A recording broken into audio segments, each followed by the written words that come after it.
This is Fam Electric Ghost, and we're live on the air with Carly Pepin. Welcome to the Fam Electric Ghost podcast. How you doing? I'm good, thank you. Thank you for having me. Okay, always like to let people know, if you can see on the corner, that we are a featured podcast on the Newsly Network. And for those of you who haven't heard of that, you can use the coupon code of Ghost to try that out for 30 days free. Again, we're a featured podcast on Newsly, so that's an audio only podcast platform, and we'll be on there with this episode later tonight. So you can try it out with the coupon code GHOST. I want to let people also know we have your URL of www.carlypepin.com, and then it says /podcast gift. That will be fully clickable when people check this out on any other platform that podcast can be listened to or heard. So they'll be able to directly click that.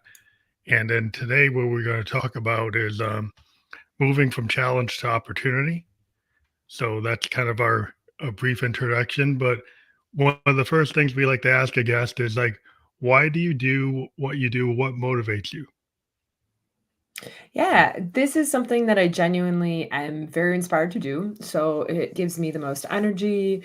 I feel the most alive when I'm doing it. I'm intrinsically inspired to study it, to research, to practice it. So it is part of my inspired purpose. That's definitely why I do what I do. That's cool. So maybe you can. You're an international speaker, you're a consultant, you're a human behavior specialist, and maybe you can talk about like why you got into that, and then like maybe one of the questions is like can people expect to change their lives by shifting perspectives, and maybe talk about stories in relation to that. But however you want to start, it's your Yeah. you got the floor. Absolutely. Yeah, so I got into this when I kind of, everyone gets stuck in their life, and I had gotten stuck in my life. And traditional types of therapies, traditional modalities were just not working for me to get me to the other side. I was having anxiety, I was feeling depressed. I moved out of the country to try to solve my problems, and that did not work. They just followed me. And so then I started to understand human behavior from a different perspective with a different dynamic. And once I started to implement those tools, understand what life purpose is, why we're also attracting the situations that we are attracting, all of a sudden things became much clearer for me. And I became grateful for the circumstances that I had instead of feeling frustrated and resentful and fed up with them. And when I realized that this was something that I loved that much, I just decided to teach it. So I started studying with my mentors to a greater degree, and I started helping others implement it as well. Yeah, so that's been why and how I got basically on that journey and been doing it ever since. And when we think about perceptions and how perceptions and our perceptual shifts actually shift and transform in real life, right? What we don't realize is oftentimes we'll try to control many, many things in our lives, right? We'll try to control outside circumstances. We try to control other people. We try to control many, many things. But one thing we can control is our perceptions, our decisions, and our actions. That's actually all we're genuinely in control of. And so when you're able to shift your perceptions, you actually shift how you make decisions and take actions. So, the greatest way for me to assist someone in transforming their lives is actually to simply give them a perceptual shift. So, for example, if you're very frustrated with certain individuals, you'll be avoiding them, you'll be running from them, they'll be the enemy. And then any person that you perceive reminds you of that person in any way, shape, or form. And it could be as simple as the color of their skin, what kind of t-shirt they're wearing, if they're wearing a baseball cap, like anything that is a reminder of that initial challenger, that initial resentment will bring up that anxiety, present day, future. And what'll happen is you'll avoid them, you'll run from them. So your perceptions are in control of your decisions and actions. When I shift someone's perceptions so that they can see the challenge that they went through is on the way instead of in the way, that there's something there to be grateful for, And basically what we're doing is, there's individuals that we talk to and 50 years down the road, they look back and say, "Man, if I didn't have that experience, I wouldn't be where I was today." But how about we don't wait 50 years, right? Let's Yeah, not wait that 50 years. And we just do it now and in this now moment, as opposed to waiting 50 years and avoiding that through that perception. We ask the quality questions to get that perceptual shift.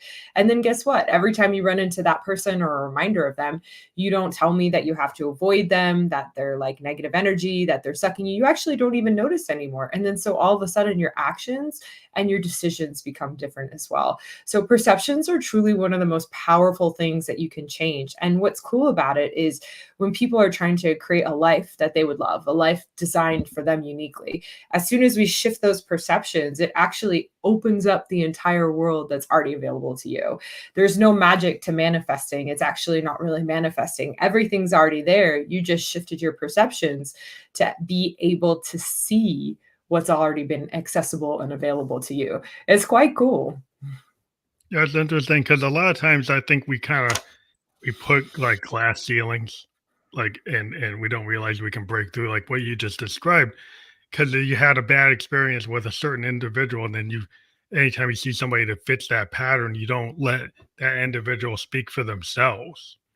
You overlay Um, that barrier, and like you didn't even Absolutely. hear anything they had to say. You just And I was a sociology major, so we kind of studied like microcosm, macrocosm, anomy, the idea of like people having these kind of preconceived notions at the microcosm level, and then the macrocosm level, how it kind of just spreads through, like however you're taught at the microcosm by your parents, and then you're taught by your church, or you're taught by the society in general, or the ethnic group, or the religion you're in, and then you get these group dynamics where certain groups have these dynamics. It goes back to the individual, but there's a cross pollination between the macrocosm and the microcosm going both ways. And some people would Yeah, think, "Well, it doesn't matter." It's like, what does matter? it absolutely matters. Yeah, it's a great way to put it. Yeah, because the people, you're not an island. Like, that's what the way the Yes. world is so big today, and people, are getting cross pollinations from like things on the net, like international trends, from TikTok, whatever. You're getting stuff coming over from other cultures, and maybe you don't fully understand it, and then you make judgments, and everybody makes judgments with how we protect ourselves. We kind of got this kind of innate, you know, you know, Mhm. like fight or flight. And Yeah, and it's like the idea, like the wolf is not actually at the door, but you act like the wolf. Your body and your mind's acting like the wolf's at the door, and you're getting triggered absolutely. without the wolf or the saber tooth being like at your neck. But it's like your body and your mind are behaving like that wolf is there. And that's really cool. That's a really cool way to put it because that is the fight or flight mechanism that comes in that's making us avoid these circumstances. And so this is a really fun story because, like, the perceptual shift, this is a really solid example of how it worked live in real time. Is there's an individual that I was working with, and they were working on the president of a company that they used to work for. And they hadn't worked for that company for a year and they quit because they hated that person so much and they hated them so much that they never wanted to work there again. Even though they really loved their job, they hated the president of the company. So we did the work on the president of the company. And shortly after, it was like 6 months later, that I got a call from that individual telling me that not only were they working back at that company, but they were enjoying it. And then a year after that, they're now vice president of that company. So Wow. when I say, like, yeah, when you shift your perceptions, because it's like you said, we get so stuck and caught that wolf is at the door, that tiger is a saber-toothed tiger. And we get so stuck on that idea that you don't even see the other side of an individual. And what's beautiful is, like, when this woman shifted her perceptions, she opened up to the job that she really wanted. And now she's more partnered with this person than she ever was before. And she's thriving. And so what shifted? Did the person change? No. Did she change? No. But her perception changed.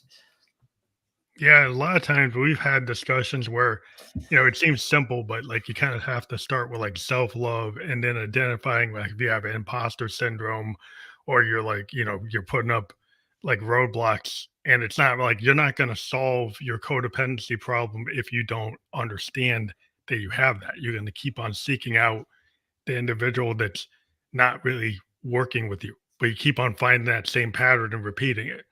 So until you kind of look in the looking glass, like 'cause I'm into poetry and music as a creative, and this kind of idea that the romantic poets had was like this looking glass self, and that you explore that and you kind of dive into it, and then you might relay vulnerabilities in your work, and you don't get afraid of them because it's like you have to put it out there, and as soon as you create something, somebody's going to criticize it, but you have to have the kind of strength of your determination. It's like, well, it doesn't really matter if I lose this group of people because I'm going to gain other people through like the law of attraction. So some people might not like what I say, but other people, if I keep it to myself, no one's going to know.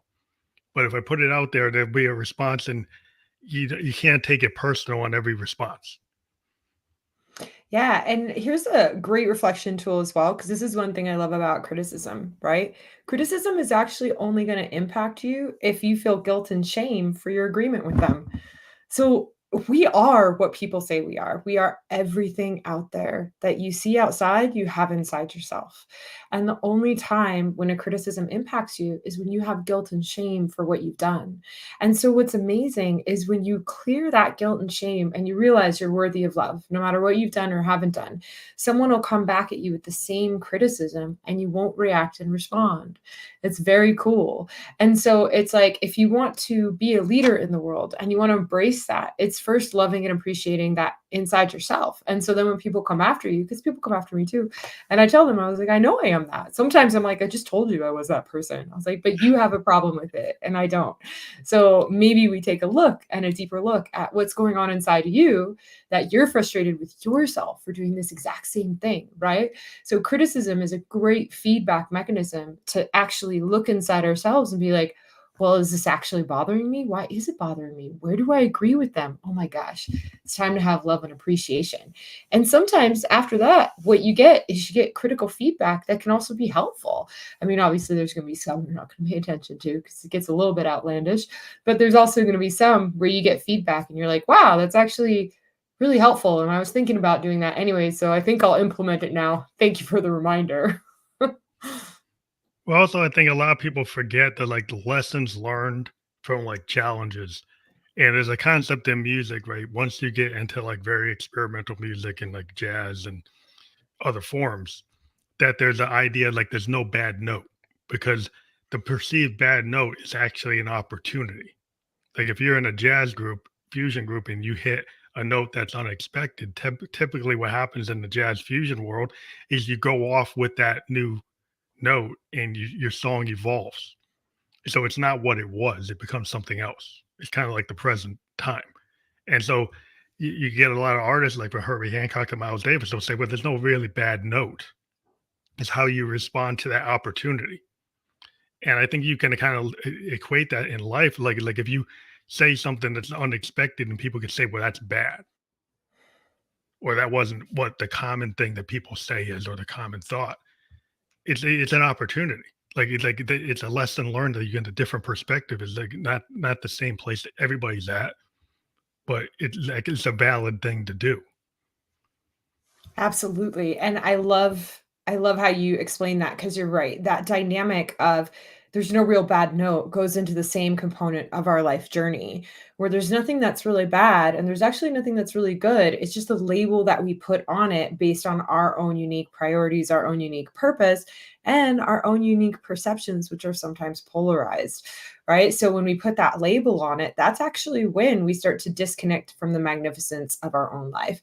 If we go through a challenge and we say, this is bad, I should never experience it again, you're disconnecting and from the actual purpose.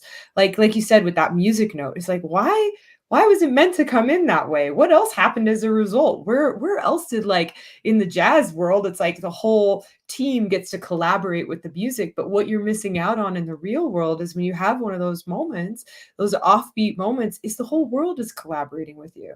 And something is occurring there that's purposeful. You just haven't asked the questions to see it. And then when you do, all of a sudden it's like, is that bad? Is that good? And it's like, no, it was actually just an event. what I'm grateful for, that was a part of my journey and that's helping me to move forward and move on. And so it's quite cool. Yeah, that's like the same part of our journey, which is yes, can be applied to music, can be applied to family, can be applied in every area of life. It's all mirrors itself, as the poets have so shared with us. But it's like kinda like if you like to highly plan your life, when you hit that perceived bad note or, unexpected event, then you look at it in a negative light because you're trying to plan everything, but it's like you can't control everything. You can learn how to respond to triggers. You can learn how to have better responses, like not fly off the handle if something doesn't go the way you planned it. Like to be able to understand that that causes anxiety and like, well, how can you lessen the anxiety because you can't control every input or output that's happening. And so if you're going to fly off the handle, if something doesn't go according to plan, like, well, you're probably not going to be that happy. Yeah, and here's the other fun part about this too, is there's even a purpose for you flying off the handle. Because sometimes, like, when we do personal development, we're trying to control ourselves to such a degree that we're trying to get rid of emotions, right? We're trying to get rid of them, not realizing, like, in that moment that you fly off the handle, like, that's something that serves you and helps you. I was funny because I had a challenge recently and I was connecting with my dad on it, and I was I was just like, my brain was off and I was saying some stuff, and he just interrupted me and he yelled at me and he swore, which he barely ever swears. And he's like, I don't want to hear you talk about yourself like that. And he started yelling, right? And it was hysterical because after he was done, I got really humbled. So dad flew off the handle, dad yelled, dad swore, and I got really humbled in that moment and I sat there. And after just listening to him, I looked at him and I cried and I said, "Thank you for yelling sense back into me, dad." And so when we think Mm. about flying off the handle, if I have a charge and a trigger on yelling and frustration, then I wouldn't have been able to hear the real message that someone who loves me is frustrated that I wasn't seeing myself the way that he sees me. That was all Mm. that was occurring. But individuals who get frustrated with yelling and have a judgment and a charge and a trigger on yelling and can't see the purpose behind it, like then you miss out on that magnificent experience. So it's like even those moments, like we have so many expectations we put on ourselves of what we're supposed to be like and how we're supposed to look. And if I actually went into every culture and every country on this planet and even fine-tuned it in every city, by the way, because being from Los Angeles, like, and traveling around, I know that every city has like a different culture. So if I went to every city on this planet and asked what it looked like to be a good person, every single city would have a different answer. So when we're sitting there and we're like, we have to be this way, we have to be this way, we have to be that way, we can't be this way, it's like, according to who? According to who? And funny enough, because when you're talking about imposter syndrome, that's when imposter syndrome comes in, is that somewhere out there you made someone's rule the law of the land, even though worldwide, globally, everyone has a different culture perspective and there's different rights and wrongs according to every person on this planet. And when you realize that all of this fits together, and it's fun, it's like they call it the overview effect, right? The astronauts look down on the planet and they see that we are all one, right? We are all one. Even though there's all those differences, we are all one. And when you realize that all these differences actually is the thing that makes us one, not us all being the same, the differences actually bring us together and give us everything that we have. It's the differences that give us the variety of life that we love. Then you realize, oh, all this is necessary, even the parts of me that I didn't think were necessary. Yeah, it's that etiquette that I think is the issue because the kind of social etiquette creates a social construct and the social contract that like if you're in your cubicle at work, you probably can't just get up and start screaming because you're in an office space. And so even though it might be a valid reason for you to do that, but there could be a bad result. So so the problem is like we have these expectations. And sometimes if you think about on the bell curve, like there are some people that are on the kind of outer limits of the curve, and then people want you to kind of get along to go along. And then Yeah. if you're on those outer limits and where you're kind of like, well, my brain doesn't work that way, or I don't respond that way. I'm a little different.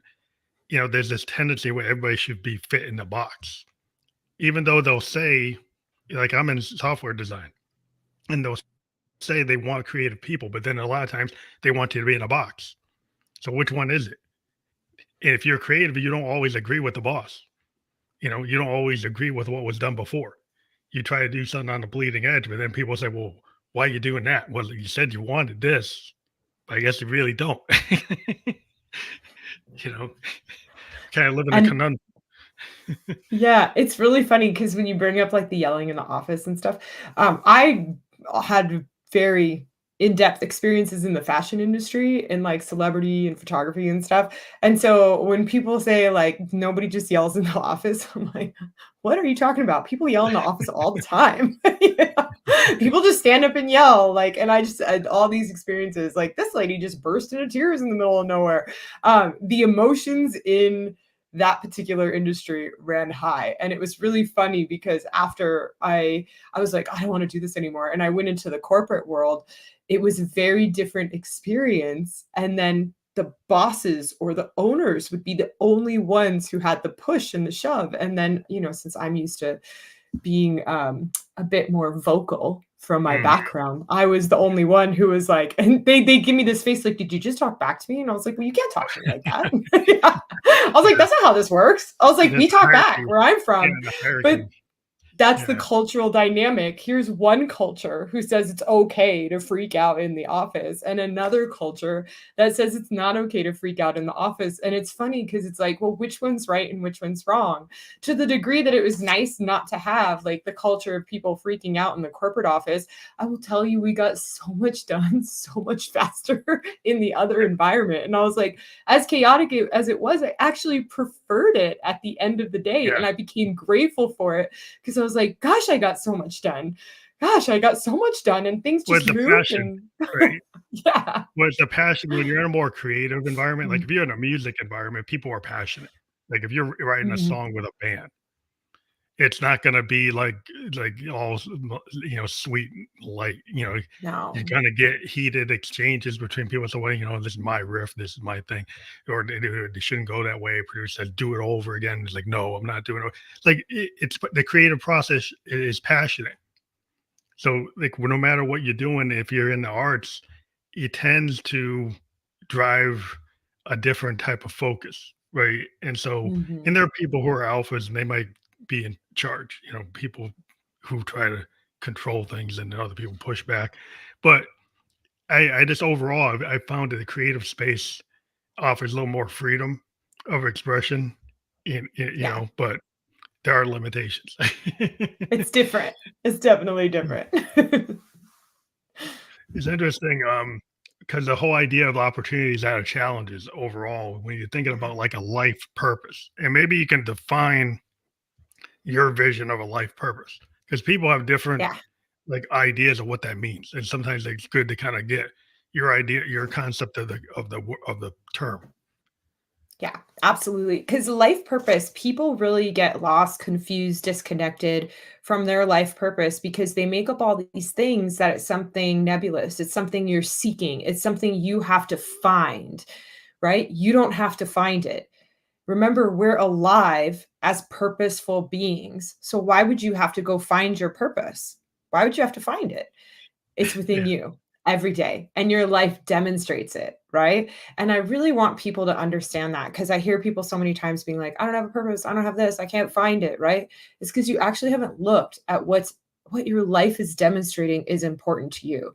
And you might be judging it thinking that it should be something different, right? So someone who has a really like a life purpose around family, they're going to spend and invest the majority of their time building their family, raising the kids. They're the one who wants to go to the PTA meetings. They're the ones who wants to volunteer at school. They're the ones who wants to do the homeschooling. They're the ones who's going to think about what you're eating for dinner because that's the person that's like, "Ooh, I want your body healthy because we're raising kids, we're doing this." That is their life purpose, and that's okay. The person who has a life purpose around business, you're going to see them waking up every day and they're not going to want to go to the PTA meeting. They want to mhm, go to work. They want to go to work. They want to go engage in their business. They would rather, instead of staying home and being at a Girl Scout troop meeting, they would rather go network with their colleagues. They would rather network with other peers and individuals that can help them build their business and help that grow. Neither is right or wrong, but your life is going to demonstrate what's most important to you because it's going to be what you prioritize. It's going to be the thing that you don't procrastinate on, what you wake up every day and do. My husband has a really he loves learning. No ifs, ands, and buts. I can guarantee if my husband, no matter what he's doing and no matter how he's feeling, he's going to learn something new every day. He loves it. And the more stressed out he is, the more that I know he's going to go learn because that makes him feel inspired and alive. Mhm. So even when you're stressed, you're going to go seek that thing that lights you up. And if you pay attention to what you're investing the most time, energy, money into, you're going to see that your life purpose has been in front of you all day, every day. And when I say create a life by design, just figure out a way to incorporate more than that. Instead of just planning your day around grocery shopping, going to work, coming home from work, it's like, well, how can you plan your day around the things that inspire you the most? And guess what? If grocery shopping gets in the way, order from Instacart.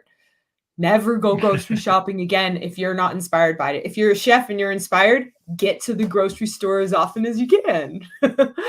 Do Yeah. what you love. Yeah, don't waste your time filling your day with things that are not purposeful to you because I guarantee you that time in between will light you up enough that and because sometimes people are like, "Oh, I can't afford to delegate. I can't afford to delegate." You can't afford not to delegate because if you're not focused on the things that light you up, guess what? You're not going to focus on wanting to create the income for a life that's uninspiring.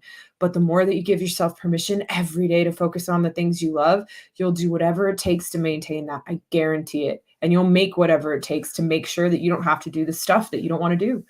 That makes you feel down, depressed, low, all that crap that you don't want to do. Get it off your plate. It's interesting because part of I think the issue that sometimes people have is like they have this their perceived life purpose, and then they might have shame and guilt about the comparison trap because they see this other person, right? And the other person is family oriented, and they're really not. Like you said, they're business oriented, but then they feel like, well, maybe I should be more family oriented. Then they feel shame about what their real life purpose is. But it's like they aren't coming to terms like in the looking glass, though, you're a business focused person.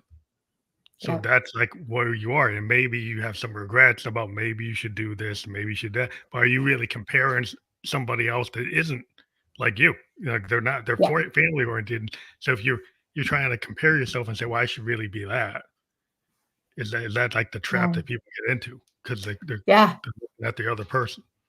That's the imposter syndrome right there. You explained it in another way. It's like the shoulds that come in. I should be this person. I should be the family person, even though I love working on business. And you're only going to do that if you feel guilt and shame for a perceived impact that you made. Now, anyone who's listening to this might be like, but Carly, it's bad to not spend that much time with your kids. Well, here you go. I am a child who didn't get as much time with their father because he was in the film industry. And I didn't look back and think, my dad abandoned me. My dad cared about business more. I actually just remember him loving his job. And I remember him I remember him trying to make time by maybe saying good morning to me before I go to school and before he snuck off for a 17 to 18-hour workday. And that's what I got sometimes for 3 months at a time. So for people, it's your perception of how you perceive it impacted you. If you perceive that that means you're not loved as a kid, you're going to grow up with that story. But I Mhm, have certainty that I'm loved, even though that my dad also loved his business. It's not either or, right? It's mhm, not either or. Both exist in the same sphere. And if you have the perception that it's bad and wrong, you're either going to be the kid who thinks they're unloved, or you'll be the parent who's beating themselves up for actually going off and pursuing something inspiring to them. So it's like clear those perceptions and then open up to the gift of your life. See how that particular circumstance for you, for your kids, for your family is a gift to them. And then you'll get to see how it actually serves a purpose. My mom was the mom. She loved being a parent. With my Mhm. dad not around as much, guess what she got to be? She got to be CEO of the house, man. Yeah, like, she's CEO of the house and the family. I mean, yeah, Yeah. he's CEO of the business, she's CEO of the family. Who says that wrong? Whoever says that's wrong has not seen the magnificence of what is occurring. It was beautiful to grow up in, like, yeah, an inspiring environment where people are just doing what they love. It's only our judgments that take us away from that and make us sad, depressed, resentful for our experiences. And so overcoming our challenges is shifting our perceptions so you can tap into what's truly magnificent in your own life. Yeah, I think that has to do with, you have to kind of feel your authentic self. Because I think if you spend a lot of time, chasing after the Joneses, and like there's a lot like today because of social media, we get a lot of like influencers like creating these archetypes, and people are like, "Well, I got to be like that. Or I need to be this. Yeah. Oh, they're Yeah. making $1 million. I should be making a million. They're getting a million views. I should be getting a million views. They're getting 1,000 likes. So the value of what you do is being so measured by these metrics. They're Yeah. like, if you don't get 1,000 likes on your post on Instagram, oh, you're a fail, fail, fail, fail, fail. It's like that's not necessarily a fail, but Yeah. the perception is that it is. And this is funny because I remember I was in this marketing group, and I have the lowest social media impact probably on Instagram out of everyone in that group, right? Because I'm like on Instagram, I like it for me. I love photos and stuff, but as far as audience, like I don't have that high of an engagement. But my business does the best out of that whole entire group. I was doing the best when it comes to profitability year by year, and it had nothing to do with Instagram likes. Like, Yeah, yeah, yeah, so it's like it's it's like a the misperception. facade. Yeah, well, Yeah. because it's like if you think about it, there's a lot of people use bots to get views, so that doesn't Yes. mean that they actually got the real view. So the numbers you see can be kind of fake. So Yeah. what I find is sometimes like the impact of what you do is kind of Yeah. based on the people that receive it, right? So it's like the Absolutely. law of attraction. Like, so if you put out a post and it only gets 100 views versus the guy that got a million, but out of that Yeah. 100 views, you get an opportunity, you get this lifetime opportunity to actually do something, right? Somebody Yeah. sees what you did and then you get a connection and that, that wasn't measured by how many views you got or how many Yeah. likes you got. It's because you put something out in the world and then you got an opportunity. So that doesn't match. So people are looking sometimes at the wrong metrics. Yeah, and that comparison as well is like we go out there and you compare yourself to all these people. Remember, this is a perfectly cultivated version of what they want you to see. Right? So you're not seeing anything on the back end. You're not seeing and hearing the challenges that they go through. Part of the reasons I love speaking and I love podcasts, I just told you guys I had like a really hard time last week. I was really down on myself and my dad came in, right? Good. I want you to hear that. On my Instagram it may be information, but in these experiences it's like I want people to know like I'm still human. Every person on this planet is human. Every person is struggling. Every person has a hard time and it's whatever their perceived challenges are. So if you're out there and you're looking at someone's life thinking that it's better than yours, remember you don't have enough data to even know that. And comparing yourself to that outside world is actually making you feel more depressed and disconnecting you from what's truly magnificent in your own life. You've created something in your own unique way that's perfect for you. And if you keep focusing on what it's supposed to look like, should look like, instead of actually loving and appreciating what it is, including your own challenges, like then you're never going to love your life.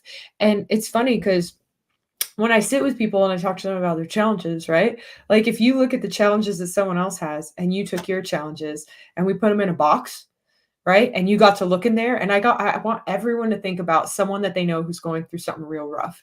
And whatever you're going through that's really rough. I guarantee you, guaranteed, after you think about it, you still want your challenge. You still want your challenge. You don't want theirs because theirs isn't. Even though you can't see it clearly yet, your intuition comes on board and says, I don't want that challenge. I'd rather have my challenge because your intuition, even if you can't see it perceptually, knows that that challenge is on the way to help you fulfilling the purpose that you have, not what they have. And so it's really cool. Not just I say life by design. I want you guys to design a life around challenges that are inspiring too. You're never going to get rid of them. Yeah, you might as well Yeah, be things that are inspiring to you. You have to tell your Yeah. story, and a lot of times, the lot I've looked at the podcast format, and I've chosen to do the live interview with no edits, no music, no special effects, none of that gloss. And people have kind of told me, "Oh, we should have music in the background. You should edit the ums out. You should cut it down, and try to kind of put gloss it over with AI and all kinds of things." Like, well, that's not me because I'm more of like a jazz guy, and like I rather let it be what it is and have a natural conversation that evolves and let somebody kind of be who they are. And if there's perceived missteps, well, that's just reality. That's the kind of present kind of flow state. That's what it is. And to me, it's more interesting and seems more authentic than some kind of infomercial where it's scripted. And it's like every moment is like picture perfect, like it's some TV show that was directed and edited like a movie. It's like, why would they do that? That's not what I'm about.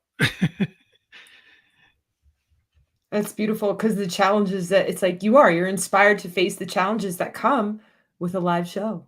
Because we do never know what's gonna happen. And it is funny, like, you could face the challenge with AI, and you could face it with trying to figure out music, but that's not inspiring to you. This is your inspiring challenge. So you're right, like, if other people are telling you you should do this or should do that, it's like, according to you, you like that challenge. It's not something that you actually enjoy personally, that other person does. So it's part of when we create our life by design.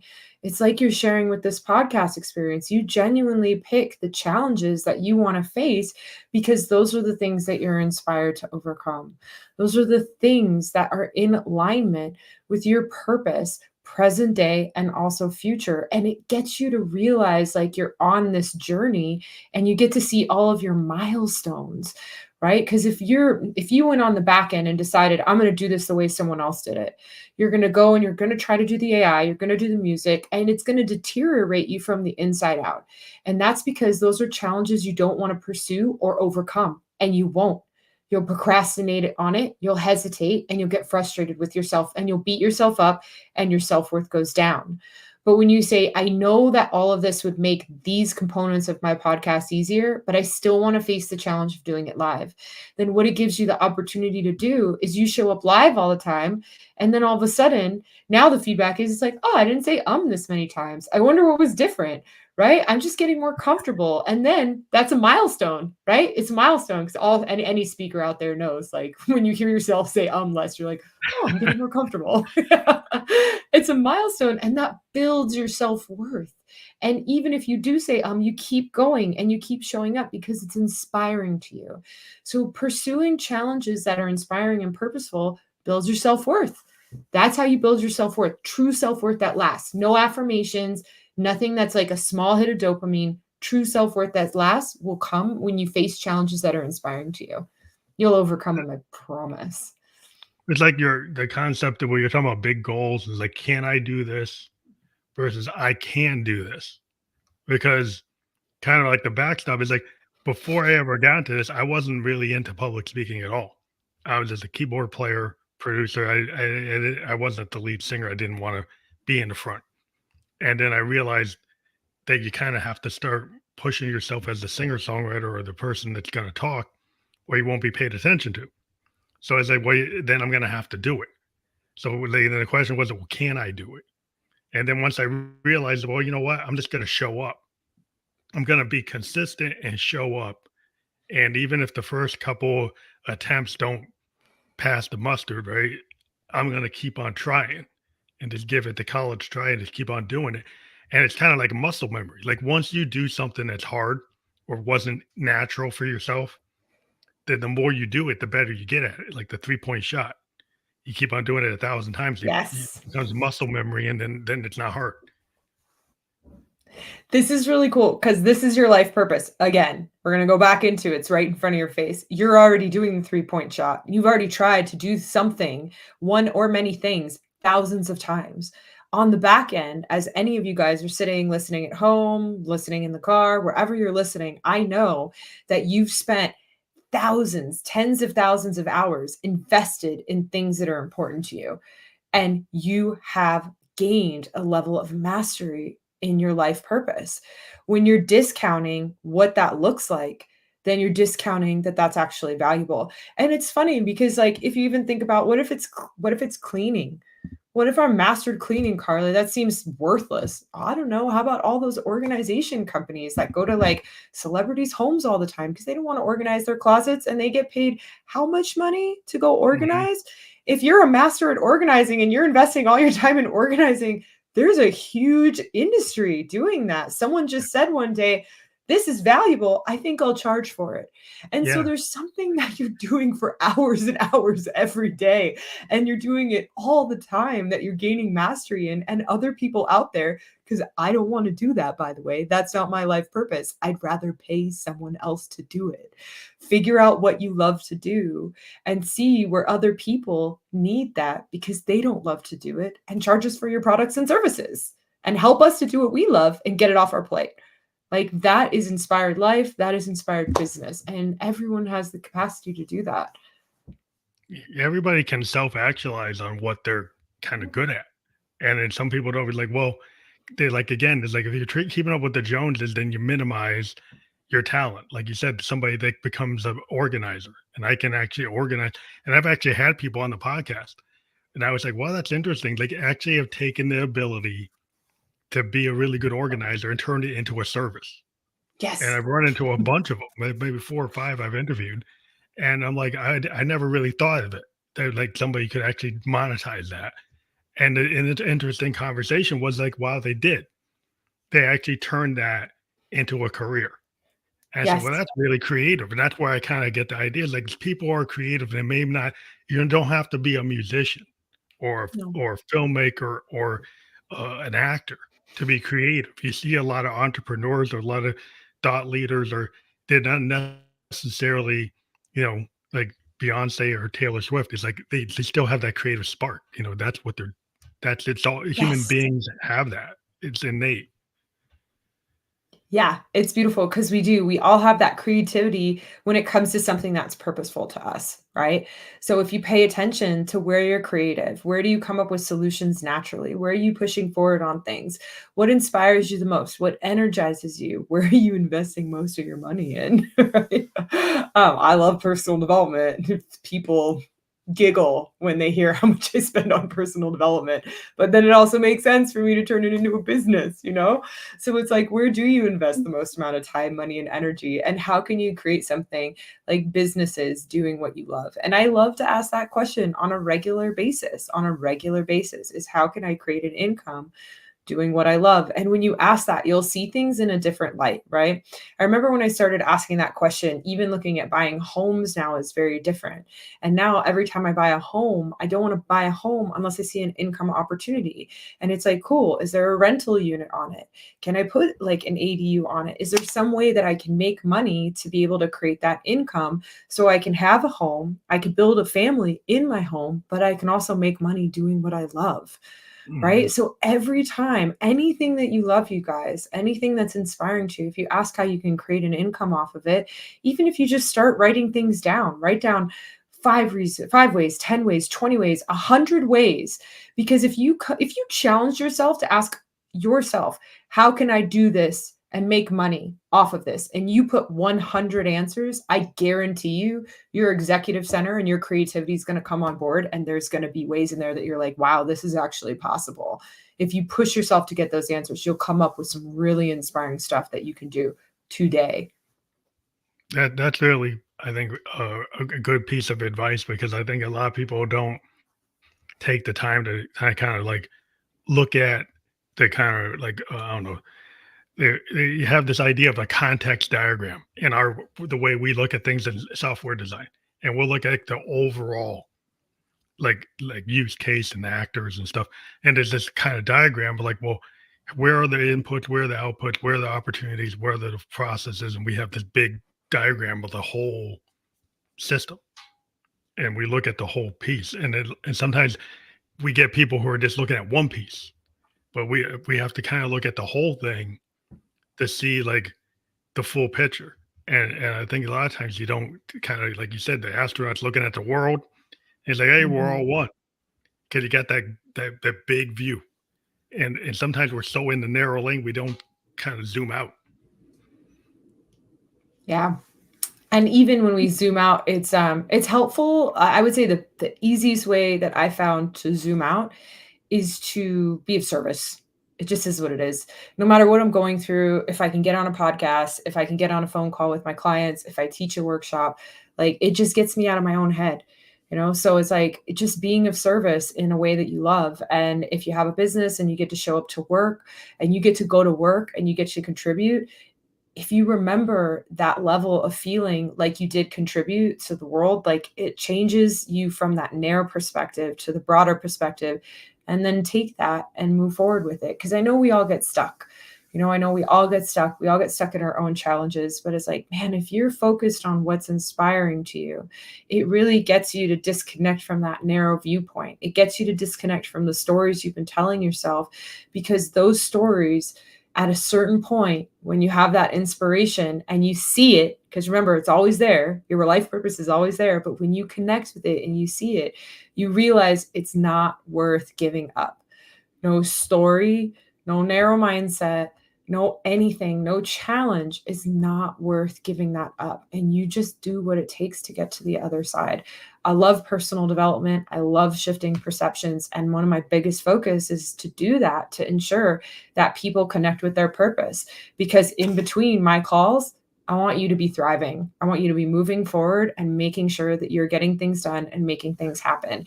And the highest probability that I have of you doing that, even if it's stressful, is if you are connected with your purpose, you're seeing it, understanding it, and investing in it.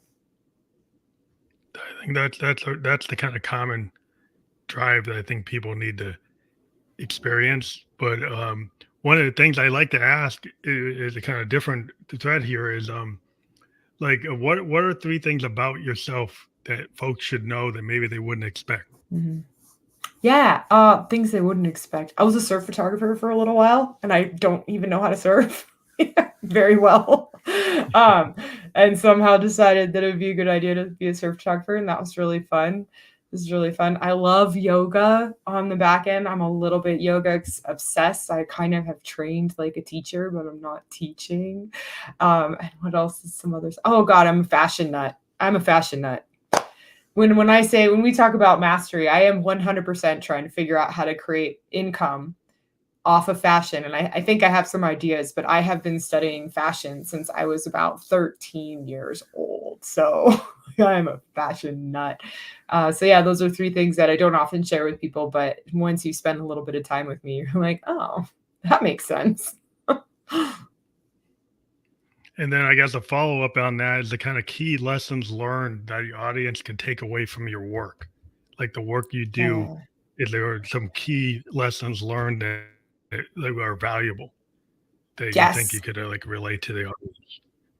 Yeah, your life purpose is not something grand and untouchable. It's evident in your life every day, and that is magnificent, right? And so just connecting with what you're doing daily, what already inspires you, and moving forward with that is not only more than enough, but it's part of the grand organized design of this beautiful planet.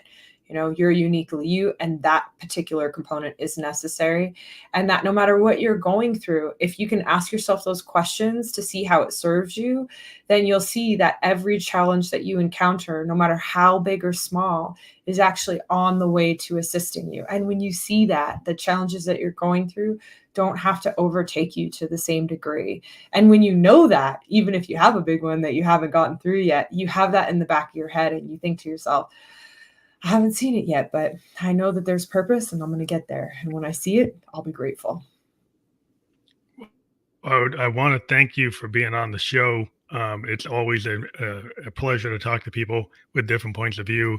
And we like having this forum where we can have it in a live broadcast. And again, it's really great to have you on the Family Electricals podcast. And I want to let people know that your link there, the carlypepin.com and /podcast -gift, that will be fully clickable. And maybe you can tell people like if they click on that, what happens when they go to Yeah, that so link.